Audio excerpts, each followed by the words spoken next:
Hey guys, welcome to my YouTube channel study with Devbhoomi. Friends, आज हम लोग इस वीडियो में देखेंगे सामान्य Hindi mock test part 41। Guys, आपको इस वीडियो में सामान्य हिंदी के 20 महत्वपूर्ण एमसीक्यूज़ देखने को मिलेंगे जो आपके आने वाले एग्ज़ाम बीडीओ, बीपीडीओ, समाज कल्याण अधिकारी, पटवारी, कनिक सहायक, बंदी रक्षक, ठीक है, उसके अलावा जो भी उत्तराखंड के एग्ज़ाम हैं उन सभी के लिए ये सीरीज़ काफ़ी महत्वपूर्ण है।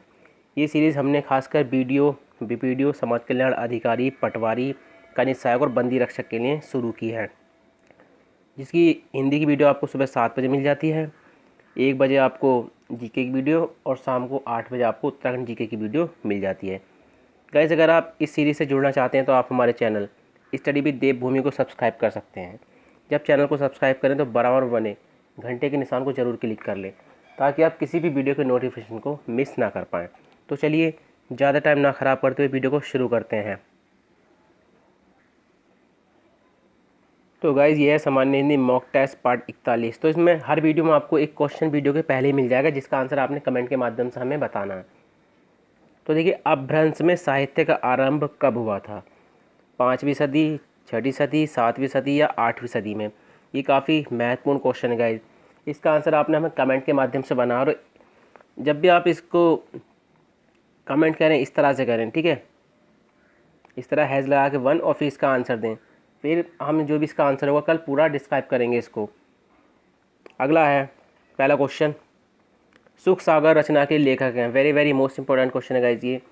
तो सुख सागर रचना के जो लेखक हैं ये हैं सदा सुखलाल, यानी सी ऑप्शन हमारा सही है। सदा सुखलाल को नियाज़ भी कहते हैं, ठीक है, इनका पूरा नाम सदा सुखलाल नियाज़, ये इनकी उपाधि है गाइज, ठीक है, नियाज़ इनकी क्या है, ये उपाधि है। उनके अलावा इसमें एक वर्ड आया है लल्लू जी, इनकी भी पुस्तकें काफ़ी पूछी जाती है। इनकी पुस्तक का नाम है प्रेम सागर। क्या है इनकी पुस्तक का नाम? प्रेम सागर। उसके बाद बात करें सदल मिश्र जी की। सदल मिश्र जी की बात करें तो इनकी पुस्तक है एक नचिकेतो पाख्यान, ठीक है, नचिकेतो पाख्यान। ये भी पूछी जाती है कि ये पुस्तक किसकी है। और सबसे महत्वपूर्ण है इसमें इंसा उल्लाह खां, ये इनकी पुस्तक है रानी केतकी की कहानी, रानी केतकी की कहानी, और ये पूछी भी जाती है किन की है। अगला क्वेश्चन है छायावाद युग की शुरुआत कब हुई? तो देखिए, छायावाद युग की जो शुरुआत हुई थी ये हुई थी 1918 में, यानी बी ऑप्शन हमारा सही है। छायावाद युग जो रहा था 1918 से 1936 तक छायावाद युग रहा था। इसके जो प्रसिद्ध कवि थे प्रसाद, Pant, Nirala ji, Mahadevi Verma,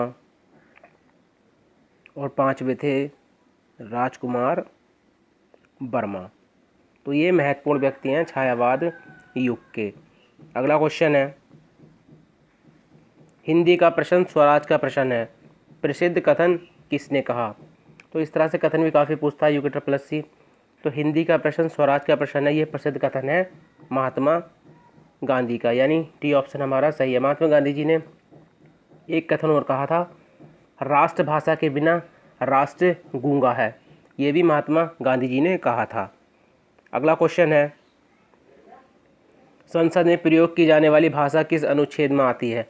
very very most important question guys ये। तो देखिए, संसद में प्रयोग की जाने वाली भाषा जो है ये आती है अनुच्छेद 120 में। किस में आती है?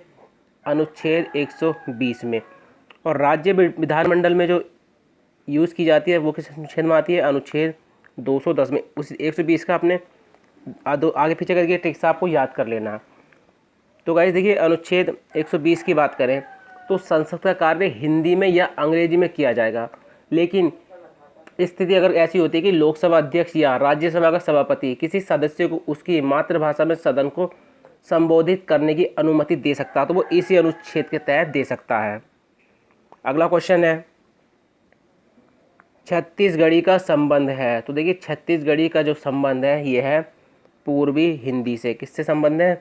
पूर्वी हिंदी से। पूर्वी हिंदी के अंतर्गत जो आती है, एक तो आती है अवधी। कौन सी आती है? अवधी। दूसरी आती है बघेली, जो सबसे ज़्यादा पूछी जाती है। तीसरे नंबर पर आती है छत्तीसगढ़ी। तो पूर्वी हिंदी की 3 महत्वपूर्ण हैं। अगला है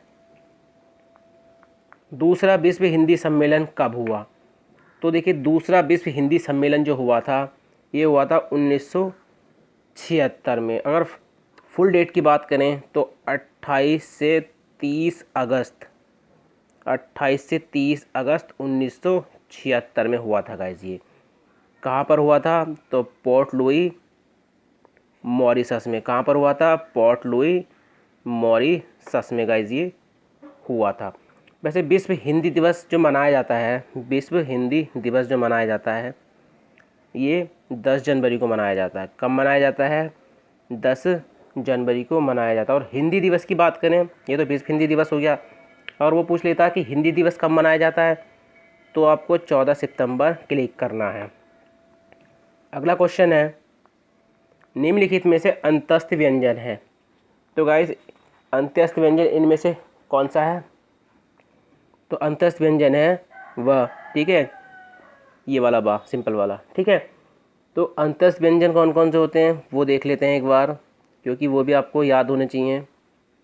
तो पहला इस या, र, ल और व, ठीक है। इसको आप ट्रिक से भी याद कर सकते हो, जैसे भी करो, इस तरह से भी कर सकते हो, यार लब करके, जैसे भी आप कर सकते हो इसको, ठीक है। तो ये अंत्यस्थ व्यंजन होते हैं गाइज। अगला क्वेश्चन है कौन सा संयुक्त व्यंजन नहीं है? तो गाइज देखिए संयुक्त व्यंजन जो होते हैं वो 4 होते हैं, ठीक है। तो इनमें संयुक्त व्यंजन कौन सा नहीं है? पहले वाला नहीं है, छ जो है एक संयुक्त व्यंजन नहीं है, ठीक है। संयुक्त व्यंजन कौन कौन से होते हैं? एक तो होता छ, त्र, ज्ञ और श, ये होते हैं संयुक्त व्यंजन। अगला क्वेश्चन है मूलतः स्वर कितने प्रकार के होते हैं? तो देखिए इस तरह से अगर क्वेश्चन पूछता है कि मूलतः स्वर कितने प्रकार के होते हैं तो आपको 11 ही क्लिक करना है, ठीक है। इसमें बड़ा कन्फ्यूजन रहता है गाइस। और वो पूछता है स्वरों की कुल संख्या कितनी होती है, तब आपको 13 टिक करना है। अगर कुल स्वर पूछता है कि कुल स्वर कितने होते हैं, ठीक है, यहाँ से अपना कन्फ्यूजन दूर कर लेना गाइस, क्योंकि यहाँ पर बहुत कन्फ्यूज होते हैं। अगर मूलतः स्वरों की संख्या पूछता है तो आपको 11 ही टिक करना है। अगर पूछता है स्वरों की कुल संख्या कितनी होती है तो आपको 13 टिक करना है। अगर पूछता है उच्चारण, ठीक है, उच्चारण की दृष्टि से स्वर कितने हैं तो तब आपको 10 लगाना है। तो ये अलग अलग तरह से क्वेश्चन पूछेगा, आपको अलग अलग तरह से लगाना है। अगला क्वेश्चन है निम्नलिखित में से ह्रस्व स्वर है। तो ह्रस्व स्वर इसमें कौन सा है गाइज?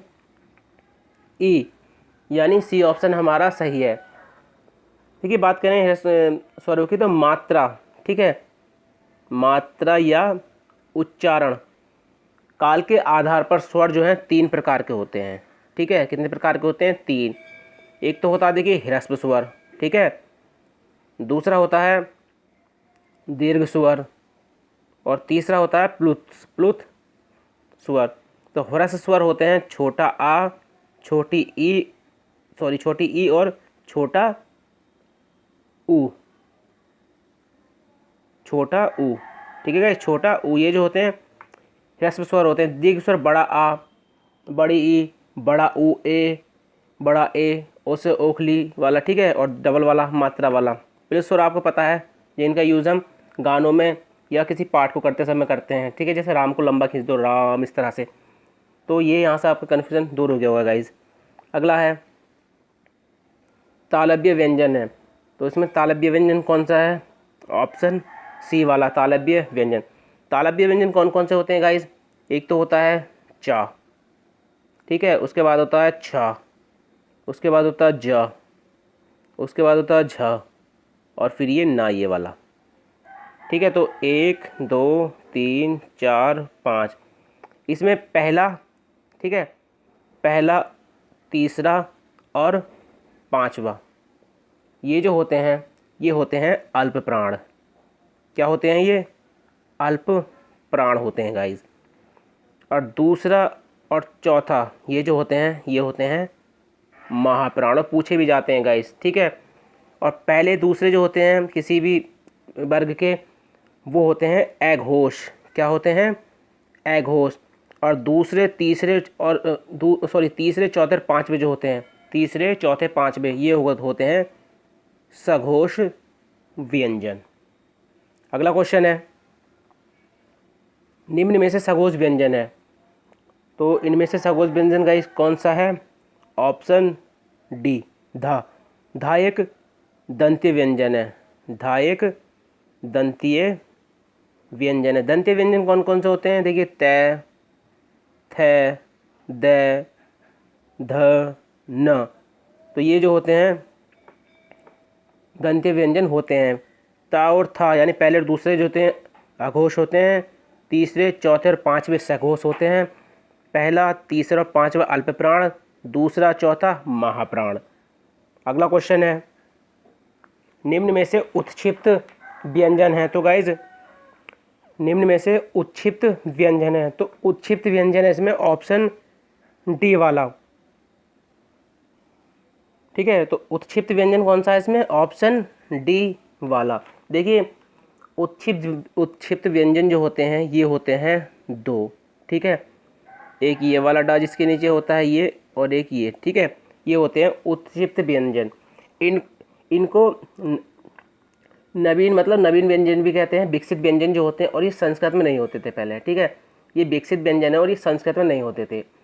उत्क्षिप्त व्यंजन जिनके उच्चारण में, ठीक है, उत्क्षिप्त जो व्यंजन होते हैं जिनके उच्चारण में जीभ पहले ऊपर उठकर मूर्धा स्पर्श करके फिर झटके के साथ नीचे आए, उन्हें उत्क्षिप्त व्यंजन कहते हैं।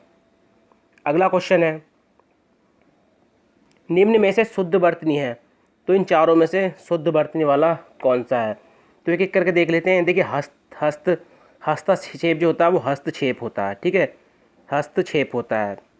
ठीक है, देखिए, शुद्ध वर्तनी देखने में बिल्कुल ऐसी लगती है जैसे शुद्ध होगी, यानी जो लिखते हैं वो इस तरह से लिखते हैं गाइस। ठीक है, बड़ी की मात्रा आती है, नी में जो है बड़ी की मात्रा आती है, निर्सता होता है गाइस। ठीक है, निर्सता होता है। परिणति जो है वो बिल्कुल राइट है, तो हमारा डी ऑप्शन सही है।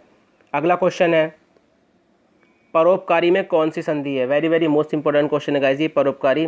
तो देखिए, अगर हम संधि का, परोपकार का संधि विच्छेद करें तो पर प्लस उपकार। ठीक है, तो इसमें आ गया, इस वाले में छोटा ऊ आ गया गाइस, और ये दोनों मिलते हैं तो क्या बनता है? ओ। और ये पहचान है, देख लीजिए, जिसमें छोटा ए, छोटा ओ, ठीक है, और अर आए, तो ये पहचान होती है गुण संधि की। किसकी पहचान होती है? गुण संधि की। तो हमारा सी ऑप्शन सही है। अगला क्वेश्चन है, प्रत्यय के कितने भेद होते हैं? तो गाइस, प्रत्यय के भेद जो होते हैं वो होते हैं दो, यानी ऑप्शन ए हमारा सही है। पहला होता है कृत प्रत्यय, दूसरा होता है तद्धित प्रत्यय। अगला क्वेश्चन है, इनमें से कौन सा शब्द समूहवाचक प्रत्यय नहीं है? तो इनमें से गाइस देखिए, लोग भी है, गण भी है, वर्ग भी है, लेकिन प्रेस नहीं है। ठीक है, प्रेस नहीं है, ऑप्शन डी हमारा सही है। अगला क्वेश्चन है, हथकड़ी में कौन सा तत्पुरुष समास है? तो देखिए, हथकड़ी में कौन सा तत्पुरुष समास है गाइज? तो यह है संप्रदान तत्पुरुष समास, यानी बी ऑप्शन हमारा सही है। पहचान है, संप्रदान को पहचानने की जो वो होते के लिए, ठीक है, हाथ के लिए कड़ी। ठीक है, तो इसकी पहचान होती है के लिए। अब देखिए, इसमें अपादान की बात करें, इसमें अपादान तो ये से आता है, लेकिन से अलग के लिए होता है, जैसे पेड़ से पत्ते अलग हो रहे हैं, पहाड़ों से नदियाँ निकलती हैं। ठीक है, और कर्म में को, ठीक है, और करण वाले में भी से आता, लेकिन वो किसके लिए होता है? जैसे धन से हीन, धन, ठीक है, वो रोग से ग्रस्त, इस तरह से जिसमें से जुड़ता है। ठीक है, और अपादान में से मतलब अलग होने का भाव होता है। ठीक है गाइस। अगला है, मिस्त्री किस भाषा का शब्द है? Very very most important question है गाइस ये। तो मिस्त्री जो है ये पुर्तगाली शब्द है, यानी ऑप्शन बी हमारा सही है। पुर्तगाली एक अनानास ज़्यादा पूछा जाता है। ठीक है, अलमारी भी काफ़ी पूछा जाता है। अलमारी के अलावा हो गया आलपिन। ठीक है, आलपिन भी पुर्तगाली शब्द है। स्त्री, ये वाला जो स्त्री होता है, ठीक है, ई वाला। उसके अलावा काजू, गमला, चाबी, और सबसे महत्वपूर्ण जो पूछा जाता है वो है पादरी। ठीक है, अगला क्वेश्चन है, रचना या बनावट के आधार पर शब्द कितने प्रकार के होते हैं? तो गाइज रचना या बनावट के आधार पर शब्द जो होते हैं ये होते हैं 3 प्रकार के, यानी बी ऑप्शन हमारा सही है। कौन कौन से होते हैं? एक तो होता है रूढ़ शब्द, दूसरा होता है यौगिक शब्द, और तीसरा होता है योग रूढ़। जितने भी बहुब्रीहि होते हैं वो सभी योग रूढ़ के उदाहरण होते हैं गाइज।